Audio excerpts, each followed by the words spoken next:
Eto na nga mga chong, marami tayong basketball updates. New Zealand bumilib sa Gilas, Pilipinas at sa mga fans sa loob ng game venue. Scottie Thompson, bakit mas ipinasok ni Coach Tim kesa kay Chris Newsome sa nakalipas nga na huling laro ng Gilas, Pilipinas ngayong FIBA Asia Cup Qualifiers? Ay bigo ang ating national team na makuha ang panalo kontra sa host country na New Zealand. At dahil nga sa pagkakatalong yan, ay pinagbuntungan nga ng galit ng Gilas Pilipinas haters etong si Scottie Thompson, kung saan marami ang nagsasabi maganda raw yung inilaro ni Chris Newsome pero inilabas at si Scottie ang ipinasok. Marami pa ang nagsasabi na si Scottie raw yung paboritong player ni Coach Tim, kaya mas ipinasok kesa kay Newsome kahit pa hindi nararamdaman sa opensa. Unang-una nga mga chong ay ginagawa na lang nilang scapegoat itong si Scottie Thompson. Talagang talo ang Gilas Pilipinas sa New Zealand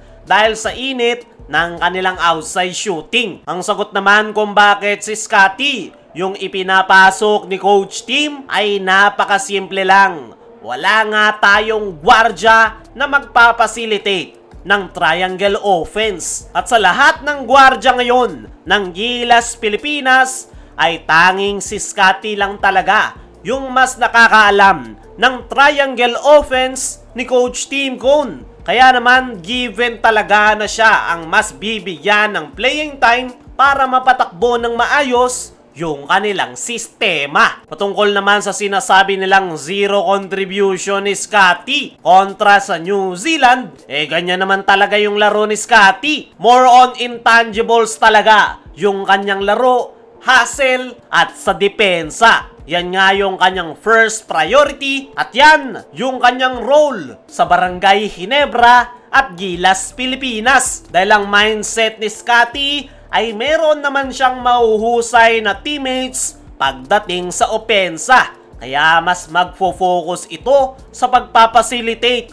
ng kanilang triangle offense at pag-i-inject ng energy sa kanyang koponan. Talagang may masisi lang yung mga bashers ng Gilas, lalong-lalo na yung mga haters ng Ginebra dahil yan nga yung koponan ni Scottie Thompson. Actually, halos lahat nga ng nagbabash ngayon sa Gilas Pilipinas ay mga haters ng Ginebra, kung saan pinagdadasal nila na matalo ang Gilas Pilipinas para lang mabash ang Ginebra players na naglalaro sa Gilas Pilipinas. Wala silang pake kahit pa Pilipinas na yung nire-representa nila Coach Tim, pero kapag maganda yung pinakita ng ating national team, tahimik yung mga yan at nag-aantay lang ng sunod na pagkakamali ng Gilas Pilipinas. Dumako naman tayo dito sa kabilang balita. New Zealand bumilib sa Gilas Pilipinas at sa mga fans sa loob ng game venue. Sa nakalipas nga na bakbakan ng New Zealand at Gilas kaninang umaga ay jam-pack ang loob ng game venue, kung saan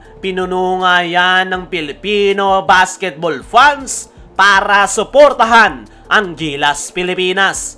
At ayon nga sa naging latest interview dito sa head coach ng New Zealand, ay in-expect na nila na dudumugin ng Filipino basketball fans ang loob ng game venue kahit pa sa bansa nila ginanap ang laro. Pero lampas-lampas nga raw sa expectation nila yung kanilang nakita dahil 90% nga raw sa loob ng game venue ay Filipino basketball fans. At kahit nga raw lumamang sila ng 20 points ay grabe pa rin daw yung dedication ng Gilas Pilipinas fans sa pagsuporta sa ating national team. At doon nga raw nakakuha ng energy at nabaliktad ng Gilas ang momentum at aminado itong head coach ng New Zealand na bahagya silang kinabahan nung makuha ng Gilas Pilipinas ang kanilang game rhythm. At nang dahil nga raw yan sa Gilas Pilipinas fans